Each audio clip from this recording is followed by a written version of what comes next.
It's showtime.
You're now listening to the Sports Nutz.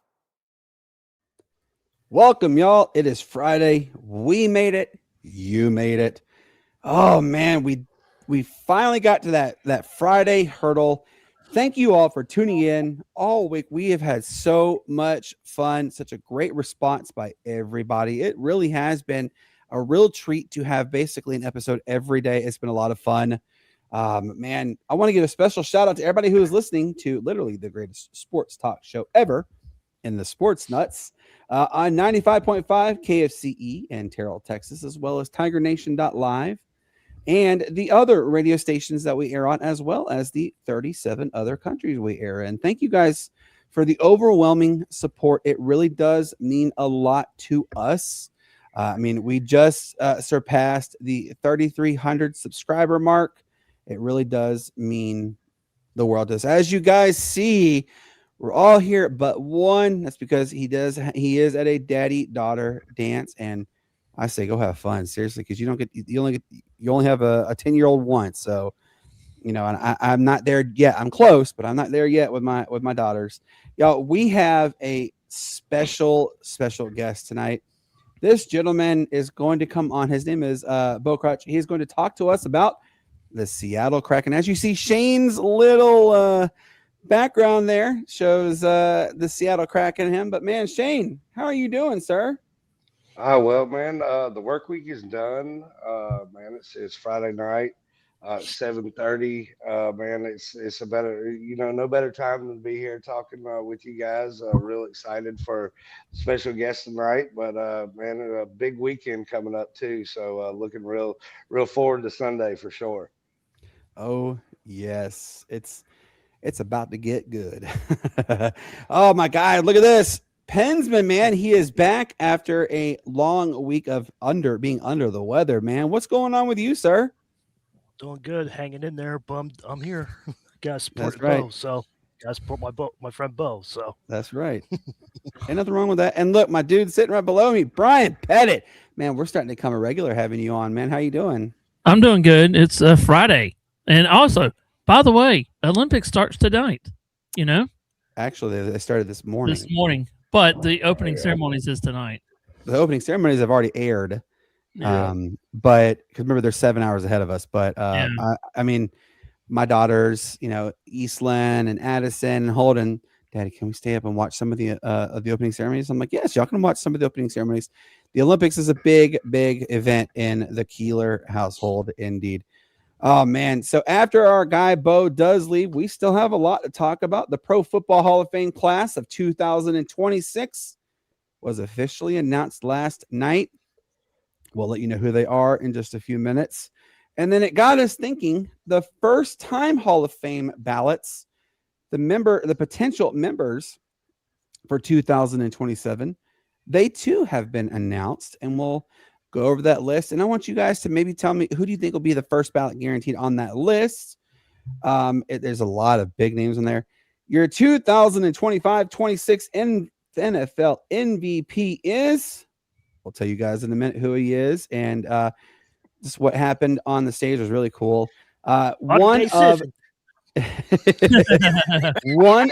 the biggest upsets of the season, and more likely overall, last night happened with Gonzaga and Portland. What? Yeah, we'll talk about that in just a few minutes as well. I'm going to put a picture up, and I want you guys to study. I'm not going to show it yet because it'll give it away. But it's basically who are you choosing to win the game or the championship? We'll talk a little bit about that one. Of course, we have our honorable mentions, and we have you, the most interactive fans there is. All right, y'all ready? Let's go. Get it. Bo, man, how are you doing, brother?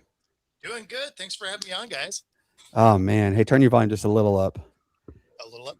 Yeah, your volume's just a little down. There you go. Yep, much better. Oh, man. Bo, I want to say I'm really honored that you did agree to come on the show. And I mean, like, first off, like, come on, man. You guys are about to have, like, Cloud 9 happen in the Seattle metropolitan area. So let's dive right into it.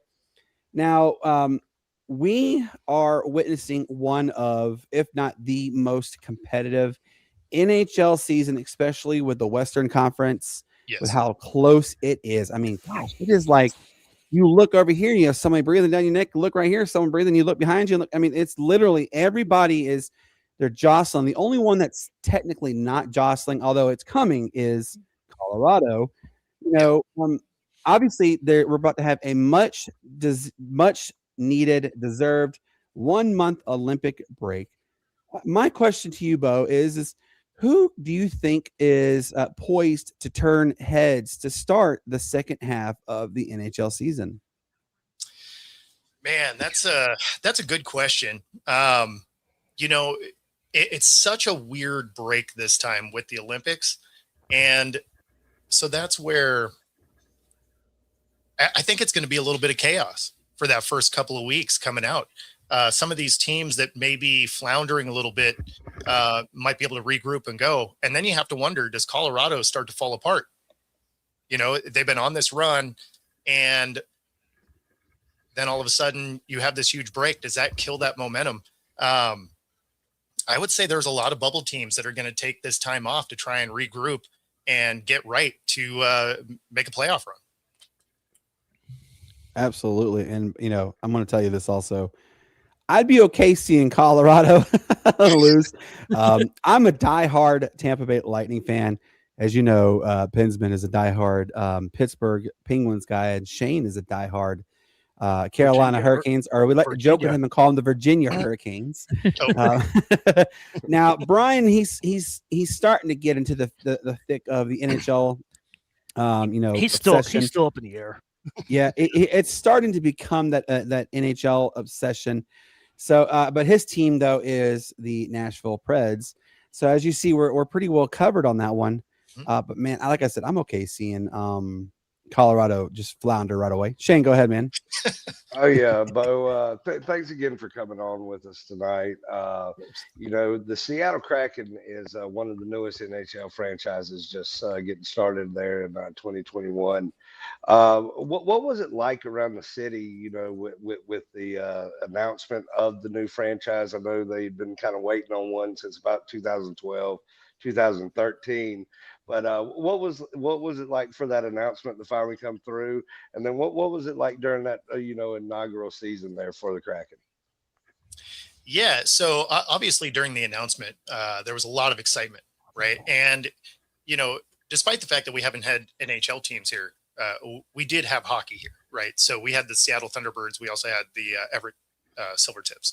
So we had hockey around, and the NHL kept teasing us. Right. Like they're like, oh yeah, you guys will get a team, but maybe. And so when it finally got announced, it was huge. That being said, I actually wasn't in Seattle for the inaugural season. I moved to Mexico for a couple of years during COVID.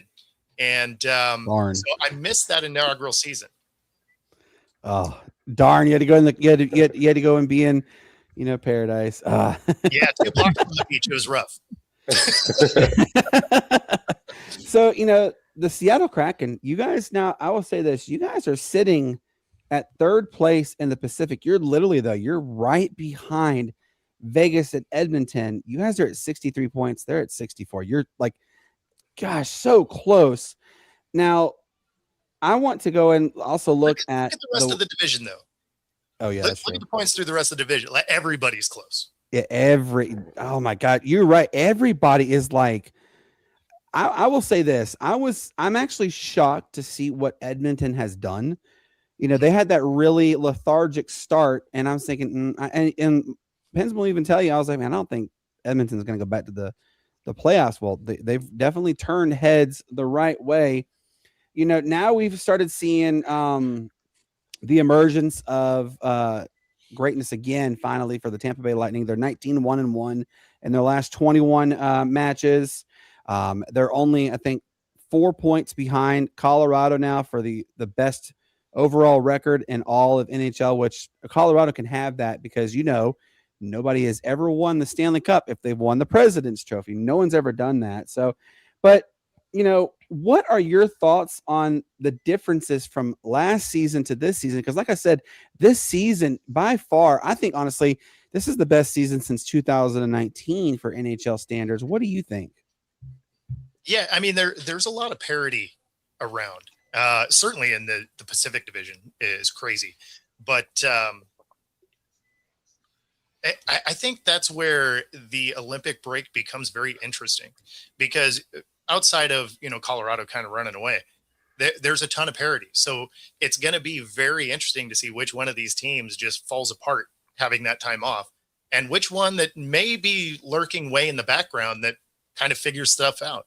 And with everybody being so close in points, it's not like that would be a crazy outlier. I mean, it's not like anybody is that far. I mean, there's a couple teams that are pretty far behind, but for the most part, you know, the teams are within striking distance with enough games left that they could make a push coming off this break. I think this break is going to really mess some teams up.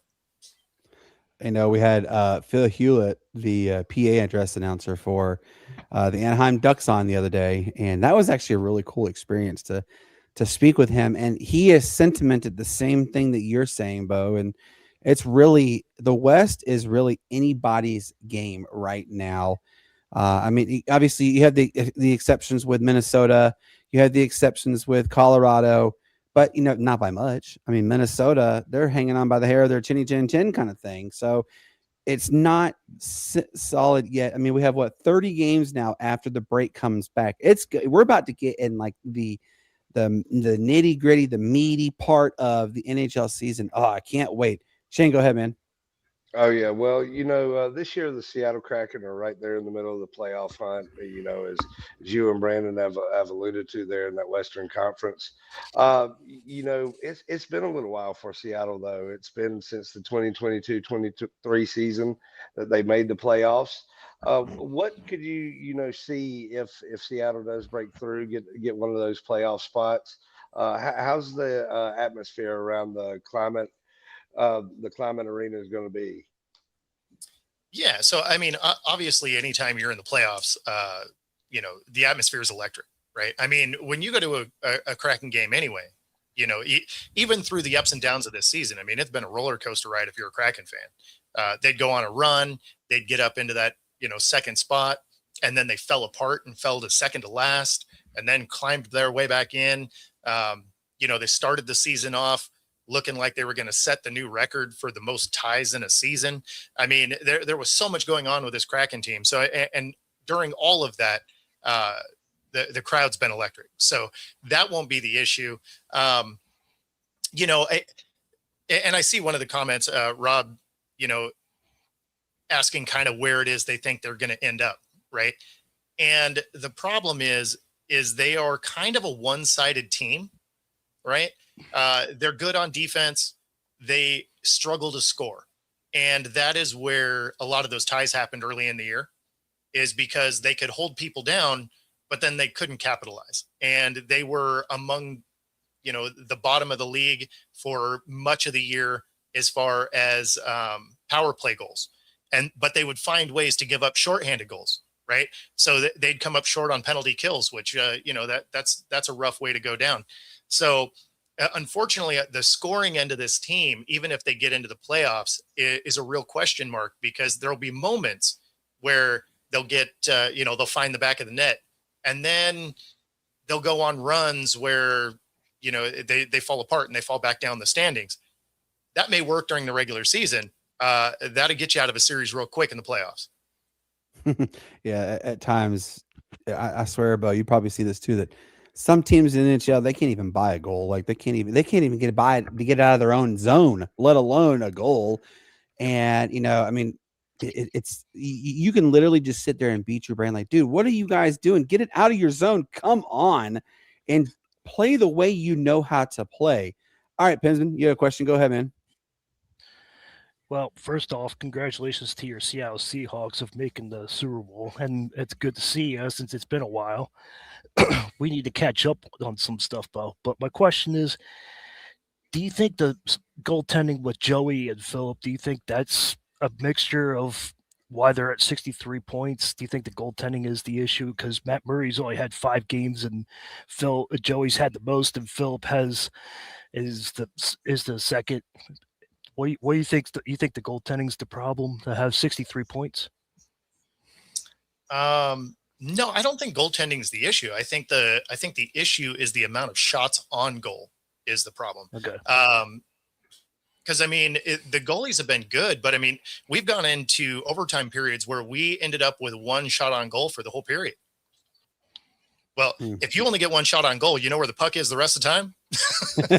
Exactly. It's down on the other side. So Right. The other thing to keep in mind on that is some of the reason why we have that is because our goaltending has been good enough to get us into these overtime games. So, as you still get a point in a loss for overtime. And, that has helped us a ton, because we've had a lot of overtime games during this season, especially early. And so that is actually a testament to, you having 70 minutes of hockey that they have to defend. So, yeah, no, I would say the issue isn't really the goaltending so much. It is getting the puck out of our area and actually putting it in the back of the other net. We've seen, Bo, for something that rarely happens literally in hockey with goalie fights. We've seen 2 this year.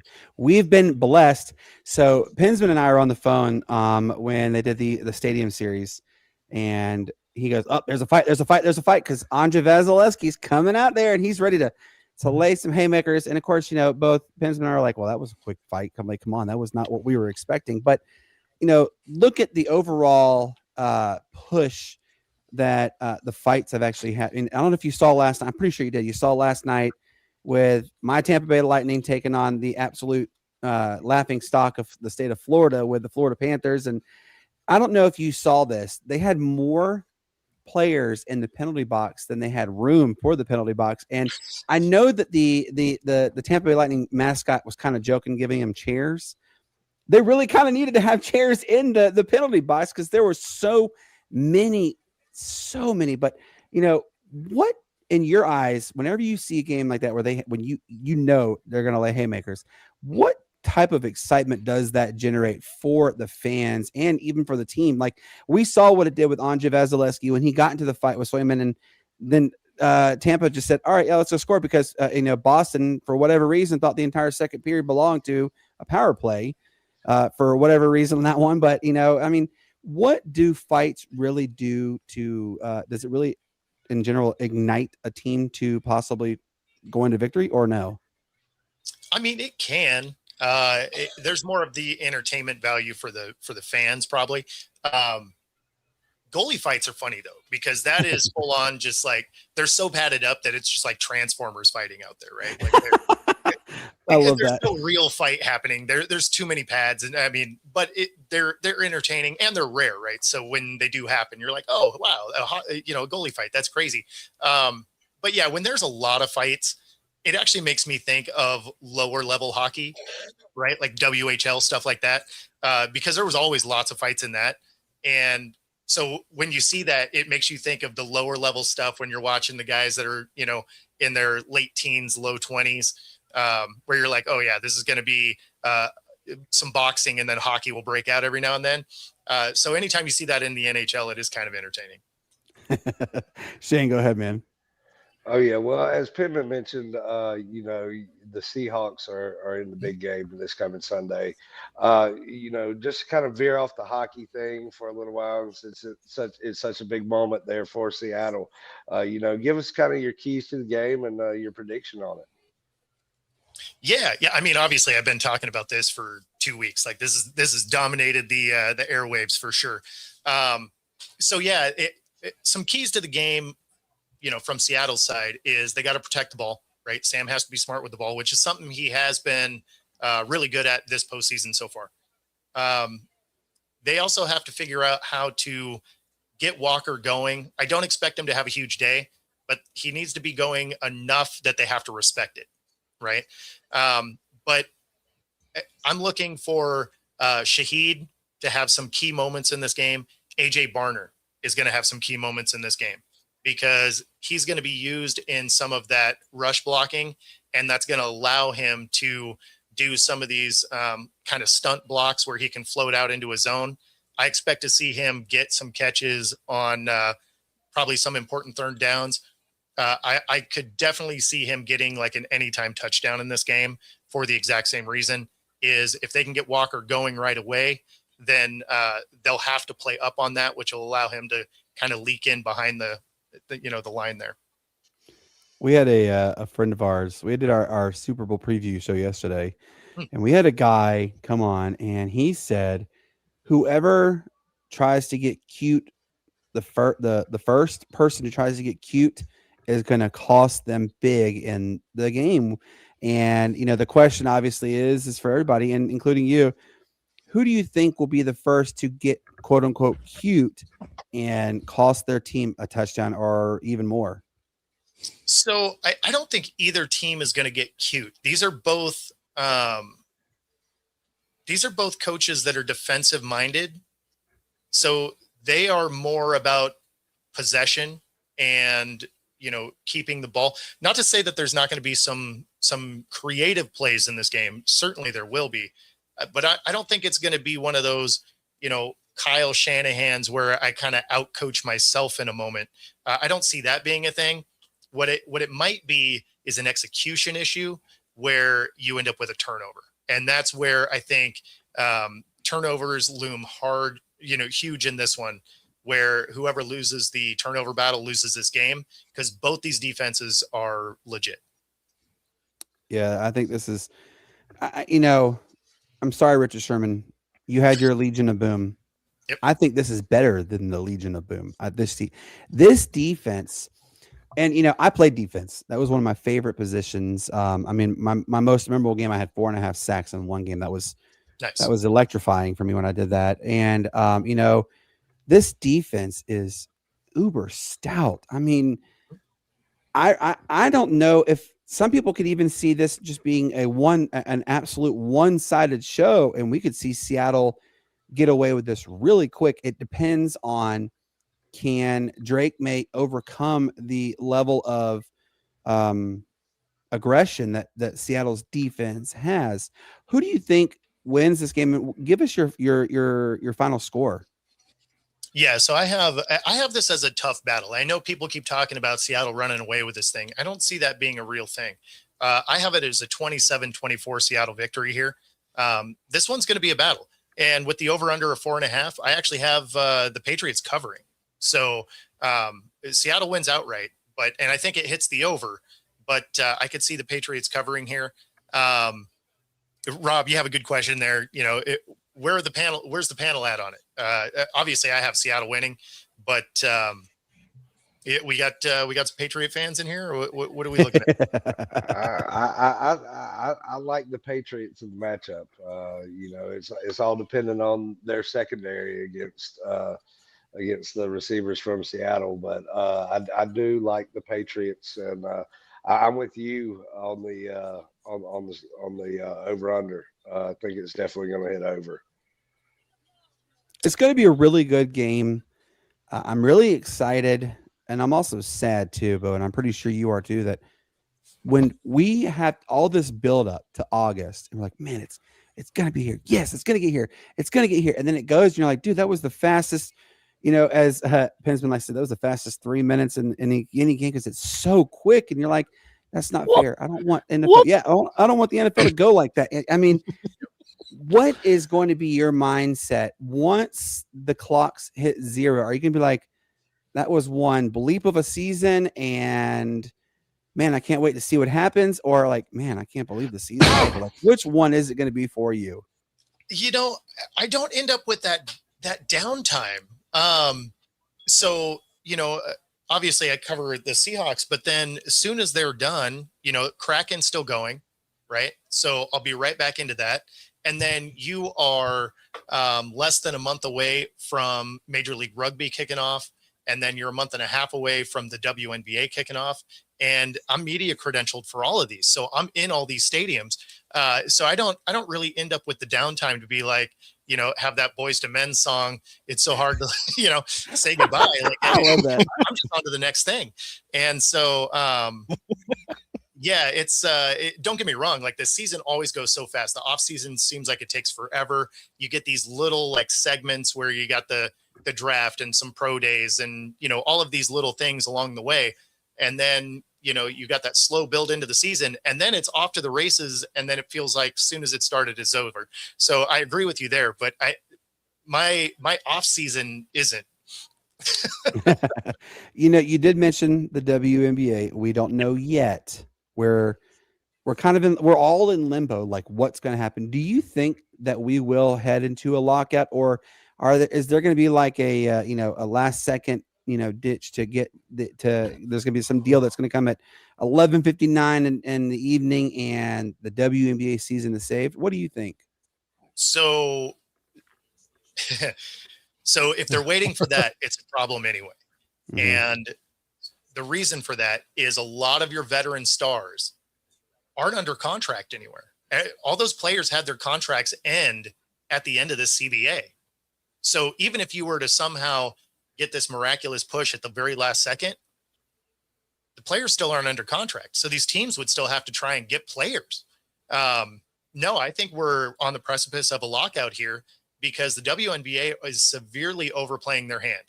They don't have any of the leverage here. You can be like, oh yeah, we're the Pro Series, we're the Premier League, and that's great. And that sounds fine, except you're willing to pay half as much of these startup leagues to play twice as long. And now with that $1 million, max contract you're talking about, you're putting in verbiage that says you can't play for other leagues now. No one's signing that. So, I mean, they're almost guaranteeing there's going to be a lockout. And then the real question becomes, if there's a lockout, does that mess up their 11-year, $2.2 billion TV contract?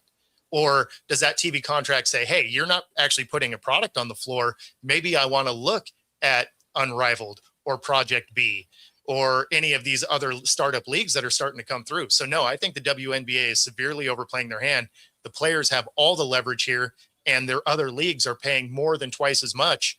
I don't know where their thought process is, of them thinking somehow they're going to be hard-nosed and get this done. The players have the leverage. Last question I'm going to ask you. My good friend John from the Pitch Grid podcast just wanted me to ask you about the Seattle Sounders. And what are your thoughts on this upcoming MLS? Because, by the way, that's crazy to think that MLS just ended and now we're ready to talk about it's about to start up again. It's so crazy. Yeah, so I am finally going to break down and apply for my credentials for soccer. I am not a soccer fan. I've never pretended to be a soccer fan. There's something about sports that can end in ties that make me mad. So I think that's the consensus for everybody. Yeah, so I struggle with it. That being said, I'm probably going to cover that. I'm going to officially throw my hat in the ring for the Sounders as far as credentials. But, the Sounders are consistently a good team. There's a reason they've been a multi-time champion, and they put a competitive product out there every year. So, if you're a soccer fan, you got to like the Sounders. Absolutely. Bo, man, thank you so much for coming. I'm serious. Thank you a million times over for coming on our show. Can you let everybody know where they can find you and when you're going to be on the air next? Yeah, so you can find me on all the socials, Football Talk with Bo, my YouTube channel at Football-Talk. You can find me tomorrow morning on Fox Sports with Reno. And then my daily show, Monday through Friday, Coast to Coast Sports. And if you're in the Pacific Northwest, if there's arena, I'm probably in it. Nice. My sister actually lives in Olympia. Oh, okay. So when I told her you were coming on, she's heard you, she's seen you. So my nice. brother-in-law has absolutely seen you. So shout out to John and Michelle for that. But man, Bo, I really thank you for coming on. I want you to do me a favor. Go enjoy your weekend while you can before you have to get back into the grind of things. But go have a good evening, good weekend, and we'll talk to you soon. Sound good, man? Absolutely. Thanks for having me on, guys. Ton of fun. Yep. Take it Take easy. care. Yeah, appreciate it. Oh man, that was cool. Come on now. All right, so let's get going, guys. I know you guys are excited as I am. Now look, this one, I'm trying to get it. Hold on, I'm pulling it up. Hold on. All right, the Pro Football Hall of Fame class of 2026 was announced last night. Y'all ready? This is cool. And this is your Hall of Fame class. I want you guys to really look at it, absorb it. I know who Shane is eyeballing. I already know this one. So I know who you're eyeballing. And I know who you're eyeballing right away. So I'm going to go right away to you, Shane. You know what? I'm going to go right away to you, Shane. What are your thoughts on this Hall of Fame class? Well, of course, I was on Keekly Watch last night. Yeah, he actually texted me. He texted me. Yes, sir. But man, it's great to see him get in. I think the consensus around most media that was covering the Hall of Fame and all going into this was, that's what you need to put behind his name as Hall of Famer. To be the second youngest player in the Hall of Fame ever at the ripe young age of 35. That's another great thing. But of course, it's good to see Breeze and Fitzgerald get on there first ballot. Vinatieri, well deserving him getting in, and then Roger Craig getting in, seeing the emotion, of finally getting in and getting enshrined in the camp. That was definitely great to see. So. Congratulations to the class. As we're going to talk here in a little bit, it's only going to get harder for people to get in with the people that are coming up now. Yeah, it's definitely gonna be. What do you think, Brian? You see the pictures, you see the class. Maybe if it look, there you go, there it goes. What are your thoughts on the class, and who are you eyeballing and saying, man, it's about time that XYZ got their notoriety that they deserve? Roger Craig. I'm so glad you said that. I really am. I was hoping one of y'all were going to really say that because he's gone through so much heartbreak, so much frustration. I mean, there's times he's literally just barely under, and he was never getting that opportunity. And I'm so honored that he is able to witness him finally getting his just desserts, which was to be part of the Hall of Fame. So, and I'm glad Kinkula got in it too. Yeah, I'm glad. Of course, it's hard to believe he's only 35. Like, just imagine how much even better he would have been had he not retired at a young age. I understand why he did it for safety reasons, but just could you imagine he could have even had better numbers than Ray Lewis? What do you think, Shane? Oh yeah, he was definitely on track. I mean, he was consistently all over the field and was able to put up the stats. But was such a smart player. Like you look back on it, him and the middle linebacker greats, Ray Lewis and all, they were so smart in the way that they actually prepared for offenses, and they didn't just prepare for the first play. They prepared for the audibles that the offense would go. I mean, you hear numerous stories on people that played against Kuechly, and you hear them say, "Hey, he was calling out the play and telling people where to go before the quarterback." Yeah, he diagnosed it like that. He knew how to diagnose the play before they even got fully set. He's like, "Up, there's going here." I mean, just an absolute amazing field general. Oh yeah. Definitely changed the game because now the quarterbacks have to be like those Peyton Mannings and those Tom Brady's, Josh Allen's, where they now have to audible because every defense has that guy now, and Kuechly was kind of the first guy that made you think like, hey, we've got to have a guy like this on our team. Mm-hmm. All right, Pinsman, let's go to you on this list. It's one heck of a list. Who are you saying it's about darn time we saw them? Vinatieri's one of them. Vinatieri is there. You got to think of all the game-winning field goals he had with the Patriots, like that comment right there. And like to see Drew Brees. Drew Brees finally he got in. Now that he can ride that on the sunset now, because of all the he could have had more Super Bowls if he had more defense help, but. Roger's good. Luke, I'm glad Luke got in. It was well deserved. So, Larry Fitzgerald, he's one of the top 10 wide receivers. He probably would have beaten the Steelers in the Super Bowl if Paul Amata didn't grab his hair and pull him down. So, I remember that. But Fitzgerald is a well deserved MVP or a Hall of Famer. So, now that we've seen the 2026 class, let's go. These are the first time eligible players, excuse me, for the 2027 class. And I want you guys to look at this list. It's a pretty good list. I mean, Shane just hit the nail on the head.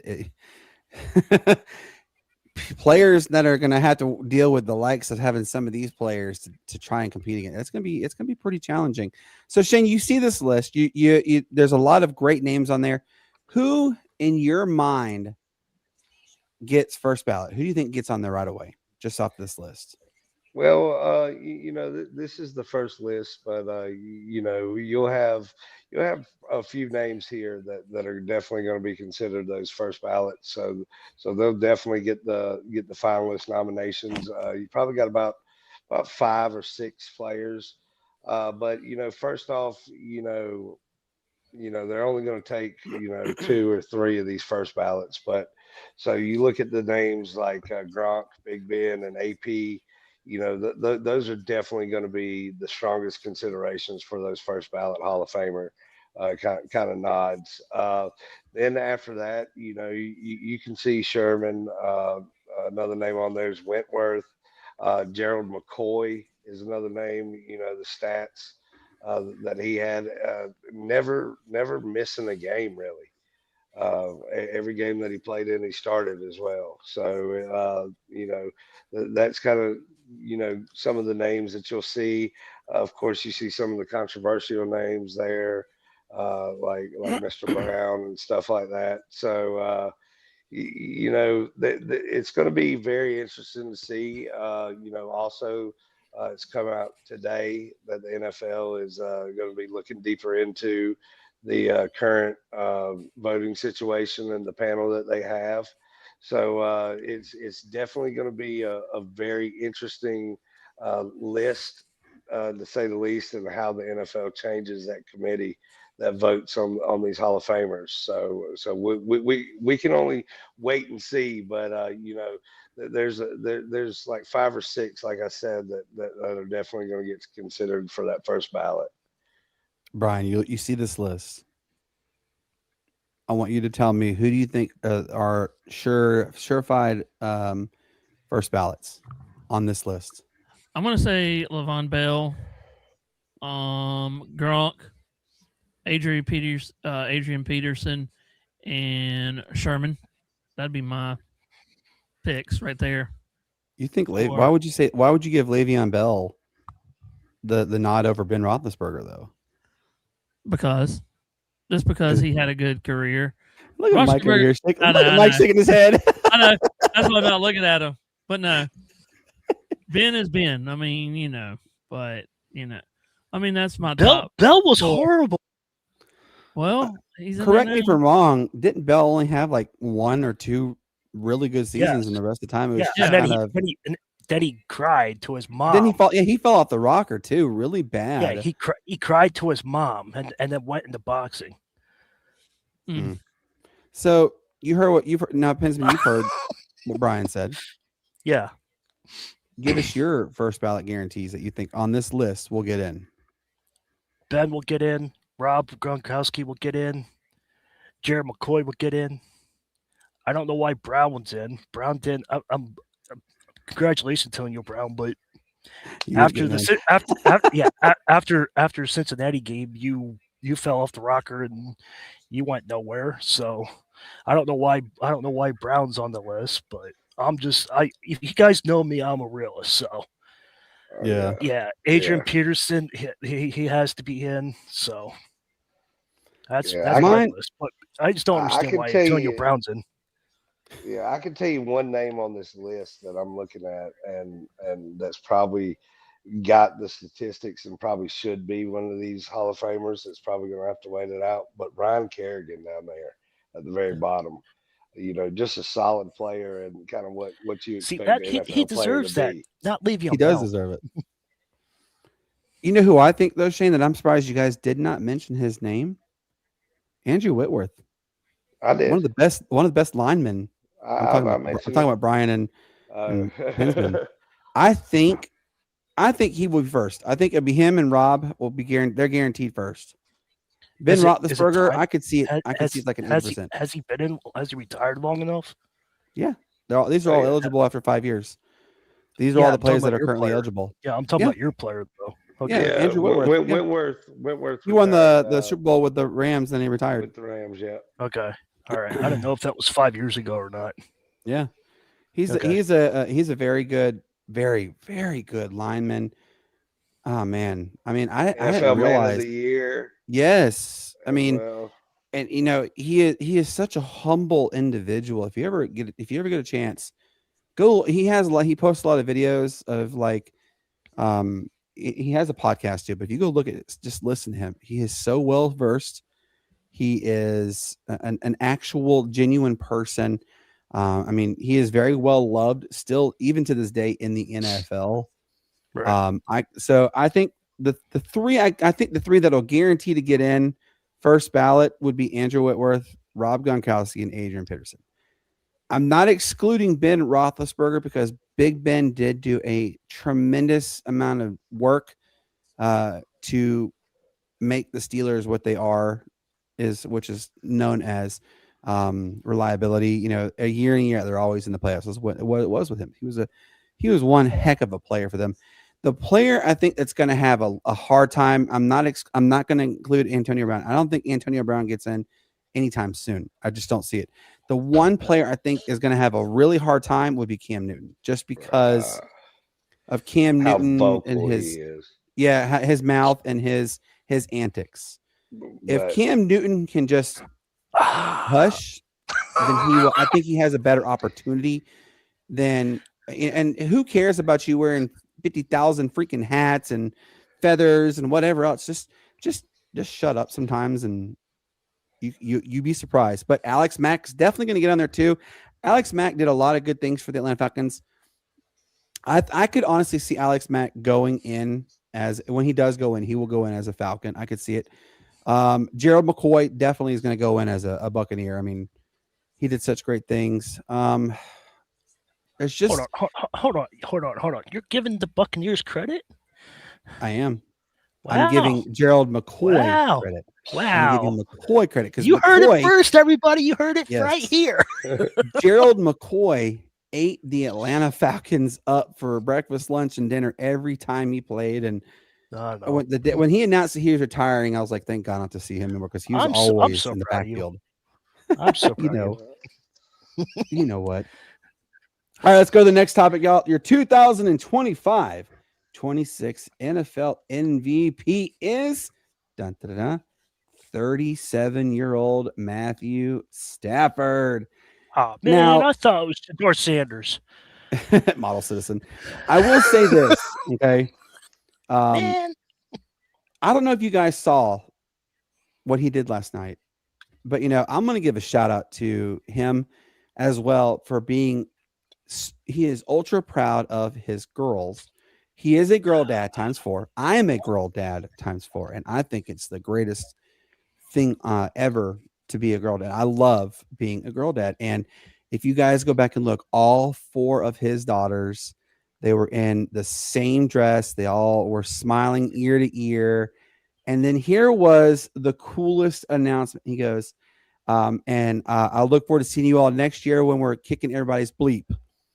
He is returning for the next season for the Rams. It most likely will be his last, but just such a cool moment that he was able to achieve that finally after all his time in the NFL. I mean, going on 18 years, that's insane that he has not won MVP. But my question to everybody here is, and I'm going to start with you, Shane.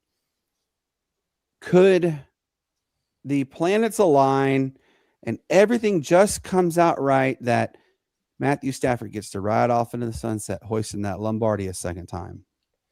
Well, definitely the MVP was well deserved from from all aspects. Him, leading the league in passing yards and touchdowns, and he's one of those stand-up guys that we talk about is a true embodiment of a leader in the NFL.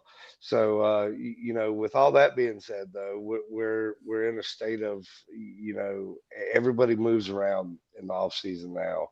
There's no kind of further team loyalties and everything that we see. So, they've got a great young squad, core talent that's still there. Not a lot of contracts coming up.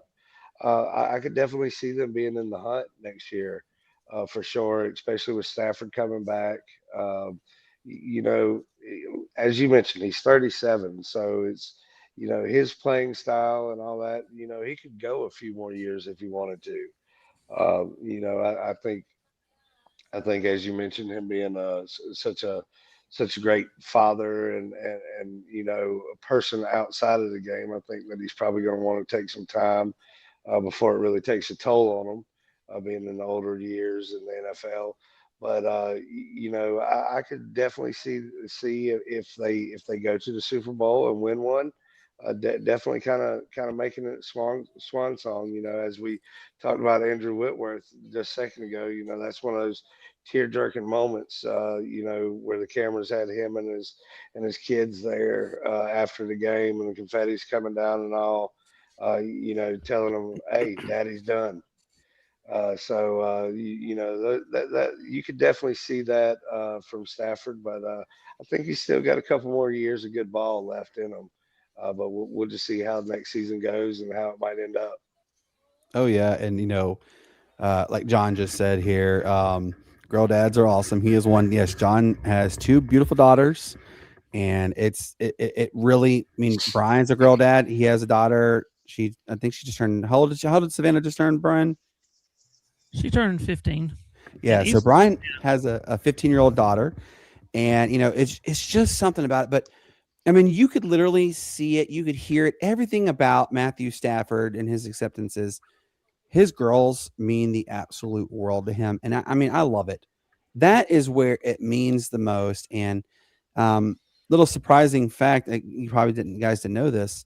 He actually helped get 2 of the girls their hair the way that it looked. He did it himself. That's how much he worships being a girl dad. So absolutely tip your cap to an illustrious career, and glad to see he's back. All right, I got another one to show you guys, and I got to make sure to pull the right one. Is this it? No. All right, so I didn't put it on there. So last night, actually, did I? Yeah, last night we had one of the biggest upsets ever in college basketball. Gonzaga played little bitty itty bitty team in Portland. Well, guess what happened? Portland, the Pilots. They're only an 11-win team. They were 10 wins last night. Well, they're an 11-win team. They had never, ever upset a top 25 team. Well, guess what? They did it to Gonzaga at Gonzaga. They won 87-80. And it got me thinking, what was the largest upset in college basketball history that you remember watching?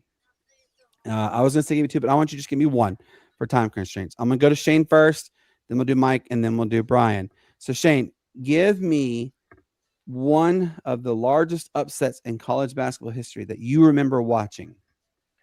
Oh yeah, well, I first off want to point out Portland's head coach tore his Achilles because their players were so sick and had injuries last year. Or last week, he had to sub in for the practice squad. So doing that against top 25 team with the torn Achilles, fresh off of surgery.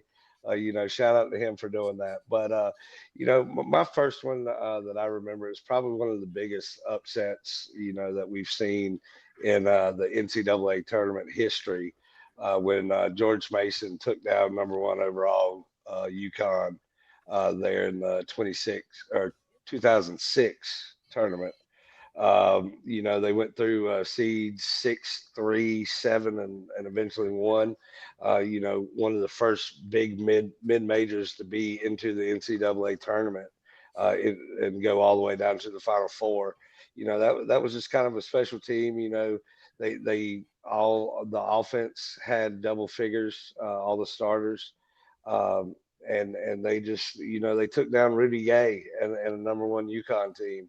That was poised to make a run for the national championship that year. So that's the most memorable one that I can think of. I've got another one.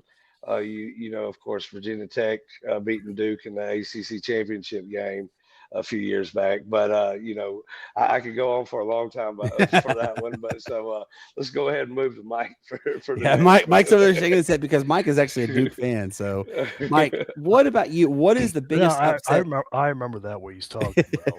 What is the biggest upset that you have witnessed that you get to watch in college basketball? That game that he's talking about, and I remember I need help from here, but Davidson was in when Curry was playing, and they played some big school, and they knocked off a big school, and that was an upset.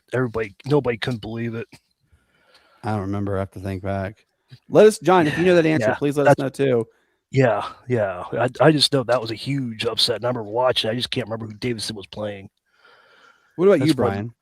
So mine was the North Carolina Duke game years ago when Laettner hit that last second shot. Yep. That was the one where he just caught it and turned around and spun around and then shot. Yep. That was mine because I was actually at camp that time, and then when it went off, everybody's like, "Oh, North Carolina's gonna win," and then all of a sudden he drained it, and it's like, surprise, and then Duke won. That is actually in the fan when it got crazy. That's Duke and North Carolina are playing tomorrow night, by the way. Just let everybody know. I know. Yeah. That's why I brought it up too. And that's also, ESPN did a 30 for 30. Everybody hates Christian Laettner, so that's right. Check it out. That's true. Mine is it was actually 3 years ago, going on 3 years. God, when Furman, the 14th seed, they go in the NCAA tournament. They're playing against number 3 Virginia. Ain't no way they're going to lose to Furman. No, Furman said, "Oh, no, we're going to make it interesting." And then they steal the inbound pass. Garrett Heen passes the ball to JP Pegues. Pegues hits the 3. I was producing that game at the time, and one of the producers with me, Lonzo, said, "Watch, he's going to make this." And I go, "You think he's going to win?" And he's like, "Yeah, he's going to make a 3 and win it." I said, "That'd be something." And sure enough, it happens, and you hear Dan Scott go, "Pegues for 3 in the win, cut!" And I kid you not, me and Lonzo jumped up. We're like, "Oh my God!" And Lonzo goes, "You got to get back on there because they're still going." I thought the game was over, but there was like 2 seconds left, and I was able to capture that moment. I had, we have to set back when then we had to set 4 different recordings happen with cool edits so we could catch it in time, and we caught it, and that was they still, to this day, CBS Sports still airs Dan Scott's call. So it was really cool on that one. All right, so I'm going to give you guys a picture. Another one. Yes, I'm all about pictures today. And Shane, this is the first one. I'm going to turn the banner off so we don't have the banner interrupting. It's game 7. It's a tie game. You have 1 shot to win it. Just 1. You see it goes from Robert Horry all the way to Michael Jordan. Those are the players right there. Who are you choosing to win game 7 on the final shot off of this list? Oh, yeah, well, there's some great players there in that picture, but we all know this is AI generated because LeBron would be up drawing a play up for himself to take the shot. And how to flop But and how to flop next. yeah, but I'm gonna go with you know, the player that once he crosses the half court line, he can shoot it from anywhere and make it from anywhere at any point. And that's going to be Steph Curry. You know, he gives you that extra edge just by having that range that he does. And you know, even in 2023, 2024 season, he was the clutch player of the year. You know, that just shows that he's about that life, to say the least. But you know, his career shooting percentage splits are kind of ridiculous. You know, when you look at it, and when you actually talk about a clutch gene, you know, when leading, he's a 47.1% field goal percentage, and then 42.8 3-point percentage. But when trailing in the fourth quarter, he's at a 48.2% field goal percentage and a 43.1 3-point percentage. So, you know, as the time dwindles down, if they're down and everything, he just keeps getting better. You know, for that clutch shot, I'm going to go with Curry and the ice running through his veins. All right, Mike, let's go to you. You see the list. You see the picture. Who are you choosing to win Game 7 on the final shot off of this list? I got Kobe Bryant all day. Ooh, I like that. I like that. What about you, Brian? Who would you choose on this list? I'm gonna take one for the team here. I'm gonna go Michael Jordan, but it's like Michael Jordan said one time on one of the interviews that if it did come down to a last second, it would be they were on teams, it would be him, Kobe, and Steph. And he said he would actually throw it to Steph and let him shoot it if it would get across to half court, but he would make the game time decision. So you'd have to go to Michael Jordan or Steph Curry, but I think it would be more Michael because he's made a lot of Game 7 wins. Also, he's never lost a Game 7 either, so he's never done that either. So if that's Pat Riley, he'll probably give it to Michael then. See, mine's also a toss up, Brian. I'm right there with you. I would either choose Kobe or Michael, those two. Yeah. But I'm not going to be reminiscent to not include Robert Horry. Mr. Robert Horry can hit those threes at the most clutch moments. I remember, I remember when he played for the Lakers. I remember when he played for the Spurs. They would be down. They needed that 3-point or whatever, and it's just like Robert Horry said, "You know what? Hold my beer. I'm going to do this," and he did the dang thing, and he ended up winning a lot of games. He was very clutch. So absolutely great list. Really enjoy this list. Brandon, what do you guys think? We want to hear what you guys think. Thanks, really, Brandon. We want to hear what you guys think as well in the comment section. So let us know. All right, now comes to our favorite segment.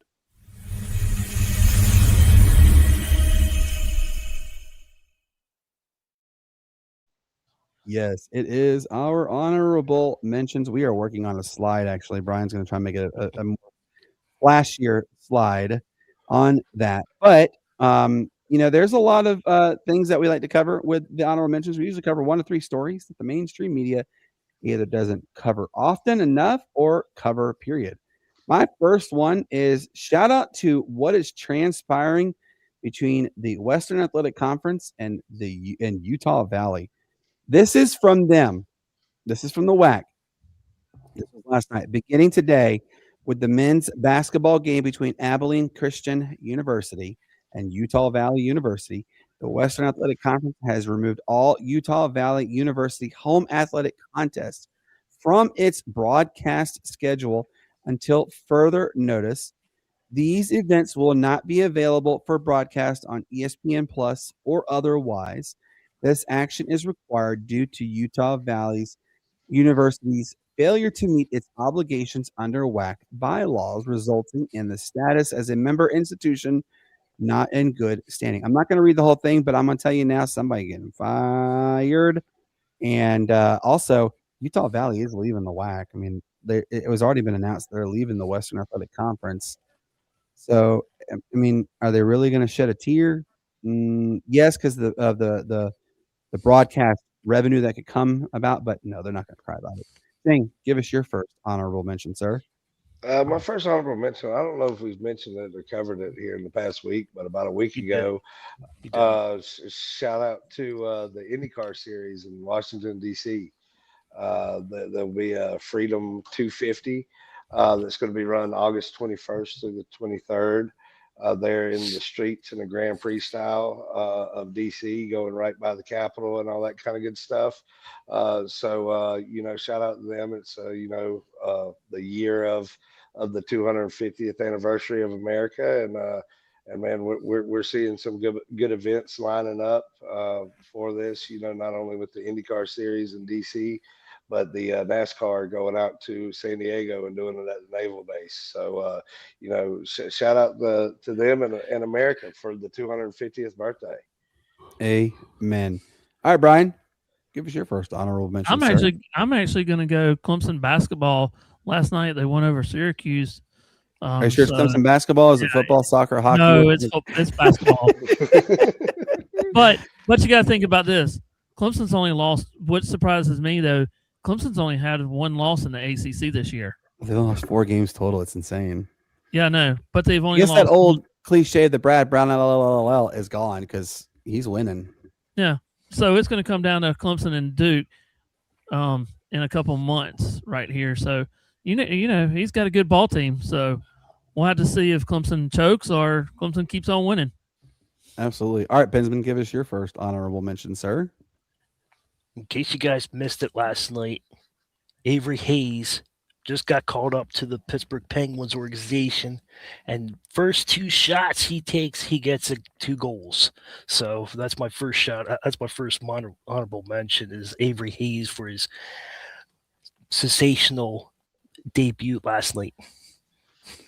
Absolutely. That was really cool on that one. All right, my next one's got to be a shout out to the University of Hawaii. They came out this weekend and reaffirmed to everybody. First off, this was a really bizarre situation. If you wanted to watch any of University of Hawaii's football games, basketball games, whatever games, you had to do pay-per-view. It was through Spectrum Sports. Well, they just made this new announcement literally the other day about this massive, it's uber massive, nationally televised TV rights deal with not only the CW, but it's just a bunch all together.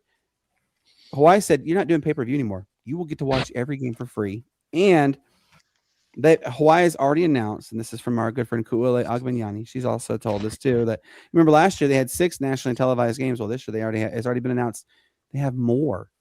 Could we see all 12 games be played on there? Possibly. We'll see. I also want to give another shout out to Hawaii because the Hawaii rule is back. For those who don't know what the Hawaii rule is, they play 13 games to make up for travel differences and stuff. Well, Brian knows who this team is very well because he used to be one of the coaches at Presbyterian. University of West Georgia is agreed to terms to play. Now, he hasn't told me the exact date. I believe it's 27.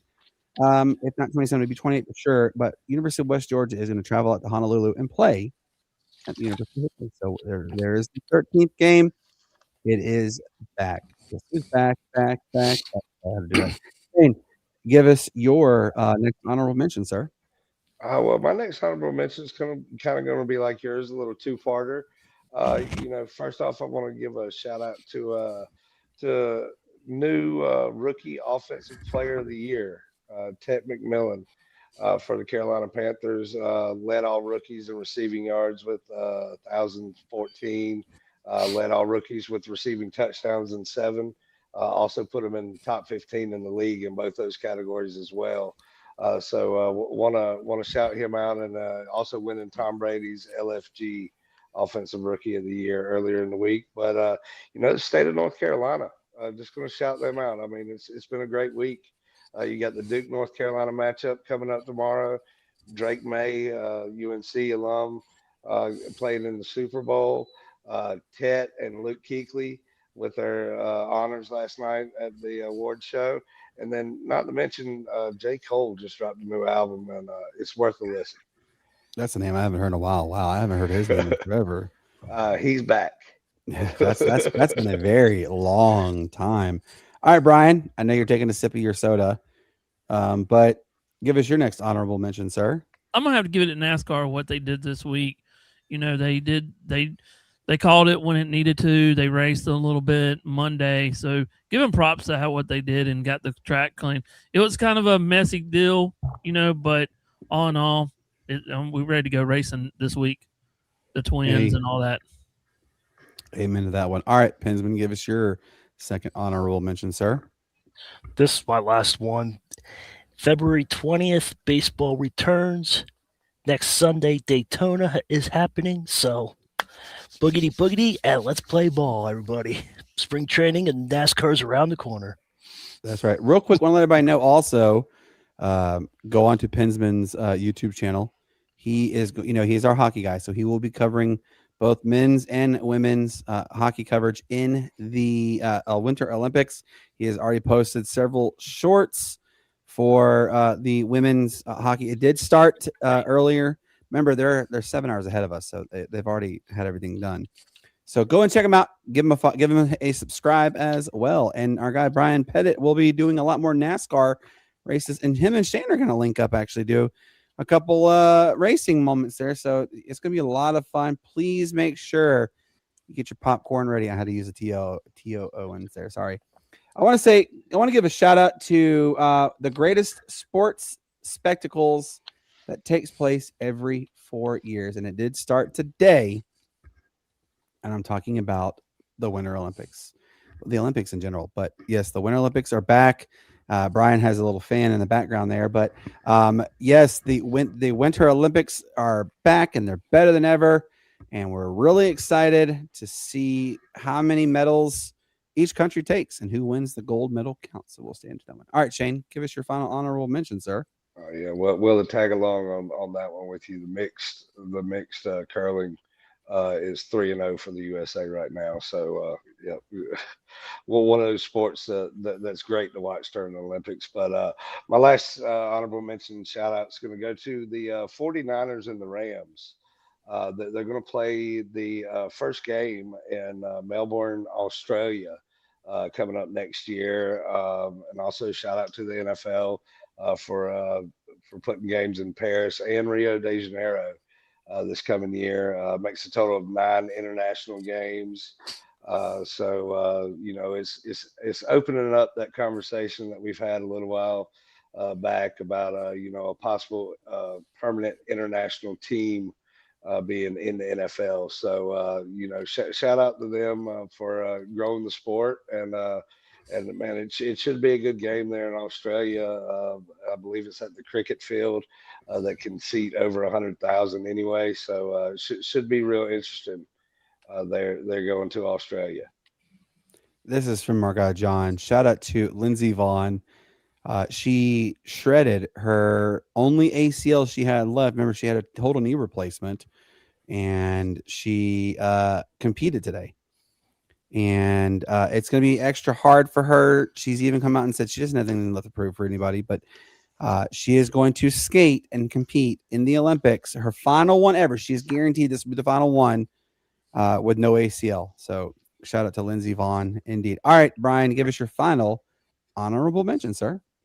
I'm gonna have to give it up to Denny Hamlin with his surgery. He tore his shoulder back up enough going through the rubble with his mom and dad's when their house burned down and stuff. And just give a shout out because he's got to race all 32 races this year with his shoulder broken or his shoulder gone. That's a tough one. Yep. Oh man, guys, we had an absolute fun episode tonight. Thank you to Bo for coming on and talking to us. What else about Seattle? As we hear Miss Lily barking. Shout out to everybody in the state of Washington. You guys have a genuine individual who covers your sports, and he is A+. So it really was an honor to have him come on. I want to give you guys an update on the upcoming episodes. Monday, February 9th, It is episode 100 and I think I got the numbers wrong. Yeah. This was supposed to be 192 if I'm not mistaken. This we'll have 193, but I will not be on the episode next Monday, the 9th. I coach, you know what? I coach my daughter's basketball team, and we have a makeup game we have to do. Now, you all are in amazing hands. We have Matt and Ralph as the main host. We have Shane with his absolutely amazing guys. I promise you're not going to want to miss any of any of this team's take. These guys are fantastic. They know what they're doing. Shane, if you guys don't know this, Shane sent me a picture today of all his notes and stuff. It's like 5 pages. It's insane. It's a lot of, so he genuinely gets a lot of great material. So you're going to be in good hands. Like I said, you also have Mike, you also have Brian there. This is the Sports Nuts. We're a good team. Wednesday, there is another episode. I might not be there. It just depends on everything. It looks like there's a real probability I'll be there, but Friday the 13th, it is episode 195. It will be run by Matt and Shane, Mike and Brian. I again will not be there. We have another basketball game. Like I said, great hands on that one. And then it gets really dicey. Monday, February the 16th. We have Nick Beckman. He is the public address announcer for Seattle University, the Red Hawks men's and women's basketball team. Matt and Shane and Mike and Brian will be the host of that show. It might actually only be the only episode for the week. I have, like I said, I coach my daughter's basketball team, and it is the playoffs. So if we win, we continue going another game until Thursday, the 19th, which is it is the championship game. And if we make it all the way there, you best believe we will be on cloud 9. So just stay tuned on that one. There's still a lot to be decided on there. But also want to let everybody know, our guy right here, as you see, he's been commenting, John from the Pitch Good podcast. And as you just saw on his comment about World Cup is coming, he will actually be coming on our show too to discuss the World Cup. He's also going to be talking to us soccer. Soccer's getting going again, so we're going to have a good time with him. So make sure you guys give him a follow, give him a subscribe, everything. We greatly appreciate it. So with that being said, for everybody who tuned tonight, guys, we had over 70 comments tonight. Really thank you all from the bottom of our hearts for doing that. Real quick, Pensman, give your final goodbyes, sir. Goodbye. No, I just want to let everybody know it's a good show. Good. Thank you for coming and tuning in. Thank you for taking your time out. But if you don't like what people say, walk the other way. Have respect what the people say. And please subscribe to my channel. And tomorrow afternoon, I will be putting more shorts out of tomorrow's game. USA women are playing tomorrow. There's a couple other games tomorrow morning. So tomorrow afternoon, look for my channels for more shorts. Subscribe to our channel. Subscribe to mine, to everybody's.